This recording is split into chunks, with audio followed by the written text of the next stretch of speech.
আসসালামু আলাইকুম। কানিজ ফাতেমা লোপা স্বাগত জানাচ্ছি এনটিভির দুপুরের খবরে। ক্রাউন সিমেন্ট শিরোনাম দেখছিলেন, জানাবো পুরো খবর। প্রধানমন্ত্রী তারেক রহমান বলেছেন ২০২৪ সালের গণঅভ্যুত্থান আবারও স্পষ্ট করে দিয়েছে দেশের মালিক জনগণ। তাই জনপ্রশাসনের কর্মকর্তা হিসেবে জনগণের স্বার্থ ও কল্যাণ নিশ্চিত করা সরকারি কর্মকর্তা কর্মচারীদের প্রধান দায়িত্ব। প্রধানমন্ত্রী আরও বলেন, দীর্ঘদিন ধরে ন্যায়ভিত্তিক ও জবাবদিহিমূলক শাসন ব্যবস্থা প্রত্যাশায় থাকা সাধারণ মানুষের আকাঙ্ক্ষার সরকার হচ্ছে বিএনপি সরকার। বিয়াম ফাউন্ডেশনের তৃতীয় ভবনের ভিত্তিপ্রস্তর স্থাপনকালে এসব কথা বলেন তারেক রহমান। দেখুন ইফতেখার রেজার রিপোর্ট।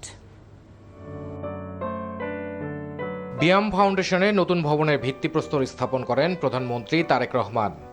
এরপর সরকারি কর্মকর্তা কর্মচারীদের দেন দিক নির্দেশনা।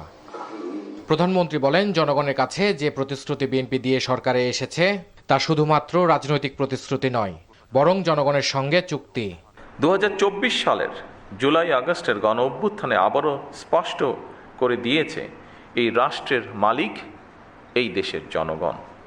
সুতরাং জনপ্রশাসনের কর্মকর্তা হিসাবে রাষ্ট্রের মালিক জনগণের স্বার্থ এবং কল্যাণ নিশ্চিত করা আপনাদের প্রধান দায়িত্ব। দেশ এবং জনগণের কাছে আমাদের যেই প্রতিশ্রুতি দিয়ে এসেছি আমরা, এসব স্রেফ রাজনৈতিক প্রতিশ্রুতি নয়, বরং জনগণের সঙ্গে করা আমাদের চুক্তি। তারেক রহমান বলেন, বর্তমান সরকার ইশতেহার ও জুলাই সনদের প্রত্যেকটি দফা অক্ষরে অক্ষরে পালন করবে। বর্তমান গণতান্ত্রিক সরকার নির্বাচনী ইশতেহার এবং জনগণের সামনে স্বাক্ষরিত জুলাই সনদের প্রতিটি দফা, প্রতিটি অঙ্গীকার অক্ষরে অক্ষরে বাস্তবায়ন করতে সরকার বদ্ধপরিকর।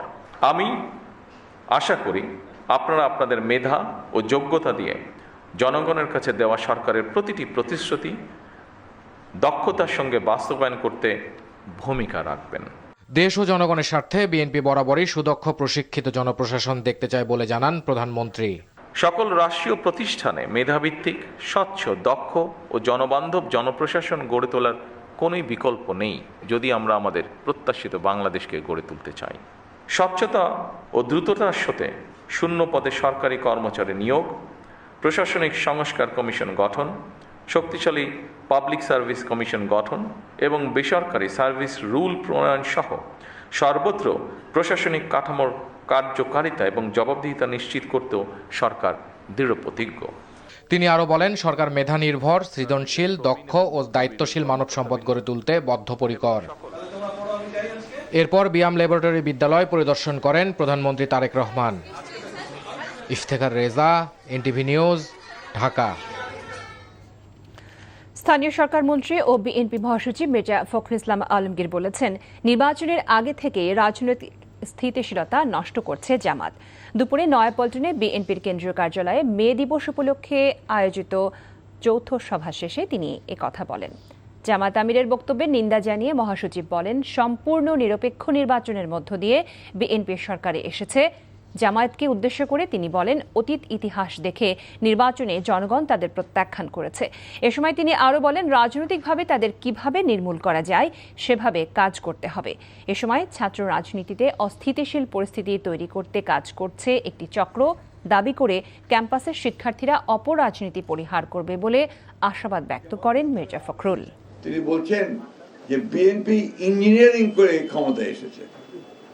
আমি এটা তীব্র নিন্দা জানাচ্ছি, প্রতিবাদ জানাচ্ছি। বিএনপির বিভিন্ন কর্মকাণ্ডের উপরে বিভিন্নভাবে আপনার প্রচেষ্টা চালানো হচ্ছে ওই শক্তিটির পক্ষ থেকেই, একটা আবার ধূম্রজাল সৃষ্টি করা, আবার একটা বিভেদ সৃষ্টি করা। আমরা 5ই আগস্টের পরে যে সুযোগ পেয়েছি বাংলাদেশে গণতন্ত্রকে প্রাতিষ্ঠানিক রূপ দেওয়ার, সেই প্রচেষ্টাকে নষ্ট করে দেওয়া, সুযোগকে নষ্ট করা, আবার একটা ফ্যাসিস্ট শাসনের পায়তারা তারা করছে কিনা সেটা আমাদেরকে চিন্তা করতে হবে। তীব্র দাবদাহে পুড়ছে দেশ। এদিনে দেশের সর্বোচ্চ 37 ডিগ্রি তাপমাত্রা ছুঁয়েছে রাজশাহীতে। তবে অনুভূত তাপমাত্রা 42 ডিগ্রি সেলসিয়াসের মতো। এতে বিপর্যস্ত জনজীবন। বেশি ভোগান্তিতে পড়েছেন দিনমজুর, শ্রমিক ও নিম্ন আয়ের খেটে খাওয়া মানুষ। কাজের ফাঁকে একটু প্রশান্তির খোঁজে গাছের ছায়ায় আশ্রয় নিচ্ছেন। বেলা বাড়ার সাথে সাথে সড়ক মহাসড়কে কমছে মানুষের আনাগোনা। এদিকে তীব্র গরমের সাথে পাল্লা দিয়ে বাড়ছে লোডশেডিং। প্রতিদিন গড়ে 6 থেকে 8 ঘন্টা বিদ্যুৎ বিভ্রাটের শিকার হচ্ছেন শহরাঞ্চলের মানুষ। গ্রামাঞ্চলে লোডশেডিংয়ের অবস্থা আরও ভয়াবহ। কোথাও কোথাও 10 থেকে 12 ঘন্টা বিদ্যুতের দেখা পাননি বাসিন্দারা। তবে তীব্র গরমে রাজশাহী অঞ্চলে আমের ফলনের বিপর্যয়ের শঙ্কা সৃষ্টি হয়েছে। অনেক স্থানে দুটি আম গাছ থেকে ঝরে পড়ছে।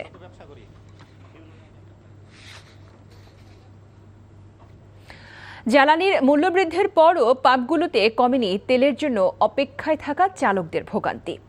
রাজধানীর আসাদ গেটে তালুকদার পেট্রোল পাম্প ও সোনার বাংলা ও তেজগাঁও এলাকায় ট্রাস্ট ফুয়েল স্টেশনে তেল নেওয়ার জন্য মোটরসাইকেল আর প্রাইভেট কার গাড়ির দীর্ঘ সারি দেখা গেছে। চালকরা কেউ কেউ সকাল 6:30 থেকে অপেক্ষা করছে। তেজগাঁওয়ের ট্রাস্ট পাম্প খোলা থাকলেও মহাখালী রেলগেট পর্যন্ত ছাড়িয়েছে গাড়ির সিরিয়াল। তীব্র তাপদাহে সকাল থেকেই লাইনে দাঁড়িয়ে আছে চালকরা। 7 থেকে 8 ঘন্টা অপেক্ষার পর তেল মিললেও তা পর্যাপ্ত নয় বলে জানান চালকরা।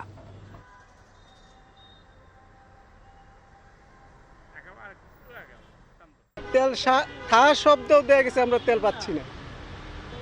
আমরা দেয়া গেছে 1 ট্যাঙ্কি তেল হইলে আমরা দেয়া গেছে 15 দিন চলে যায়।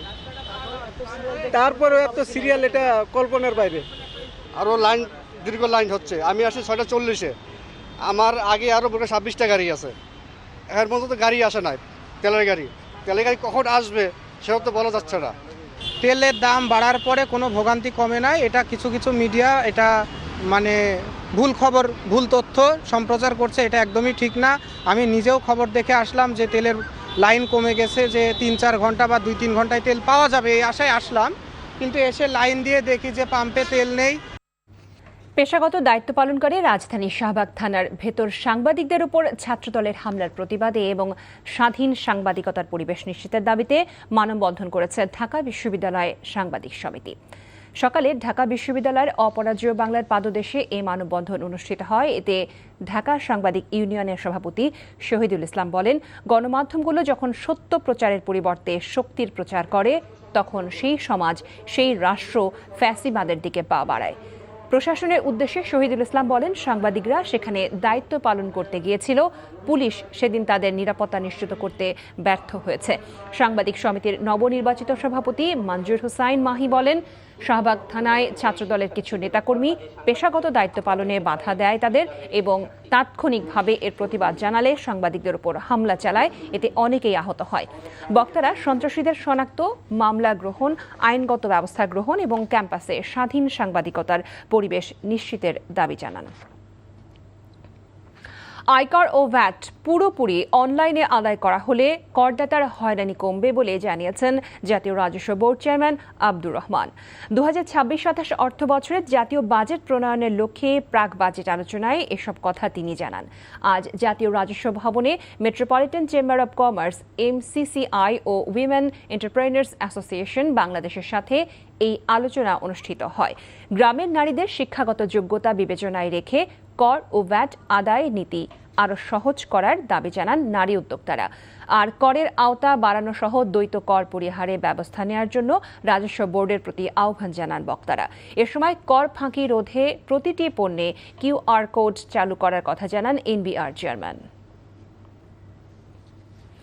নৌবাহিনীর কর্মকর্তাদের জন্য নির্মিতব্য naval officers housing society NOHS এর কাছে প্লট হস্তান্তর করা হয়েছে।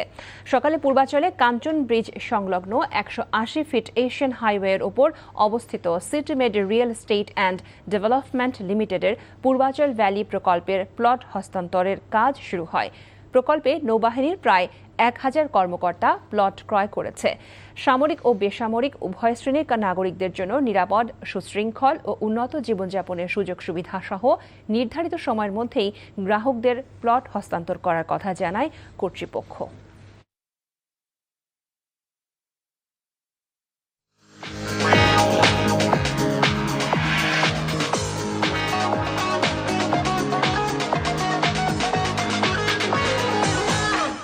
মার্কেন্টাইল ব্যাংক অর্থনীতির খবর।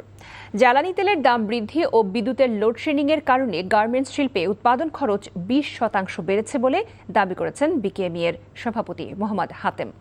একই সাথে উৎপাদন এবং রপ্তানি কমে যাচ্ছে বলেও তিনি জানান। সকালে হোটেল সোনারগাঁয়ে আন্তর্জাতিক টেক্সটাইল, নিটিং ও গার্মেন্টস শিল্প প্রদর্শনী উপলক্ষে আয়োজিত সংবাদ সম্মেলনে তিনি এসব কথা বলেন। বিকেএমইএ সভাপতি আরও বলেন, ব্যাংকের অসহযোগিতা এবং এনবিআরের স্বেচ্ছাচারিতার কারণে নিটিং ও গার্মেন্টস শিল্প ক্ষতিগ্রস্ত হচ্ছে। নানা সমস্যার কারণে বিদেশি ক্রেতারা আশঙ্কা প্রকাশ করে তাদের ক্রয়াদেশ অন্যান্য দেশে নিয়ে যাচ্ছে বলেও জানান মোহাম্মদ হাতেম। তিনি বলেন, আগামী 29 এপ্রিল ঢাকার ইন্টারন্যাশনাল কনভেনশন সিটি বসুন্ধরাতে আন্তর্জাতিক টেক্সটাইল, নিটিং ও গার্মেন্টস শিল্প প্রদর্শনী শুরু হয়ে চলবে 2 মে পর্যন্ত। এই ছিল দুপুরের খবরে। এই খবরের ভিডিও সহ আপডেট জানতে ভিজিট করুন এনটিভি অনলাইন www.ntvbd.com। এছাড়াও এনটিভির জনপ্রিয় সব অনুষ্ঠান ও খবরের আপডেট জানতে ভিজিট করুন আমাদের ইউটিউব ও ভেরিফাইড ফেসবুক পেজ। 5টায় দেশের খবর দেখার আমন্ত্রণ রইল। সবাইকে ধন্যবাদ।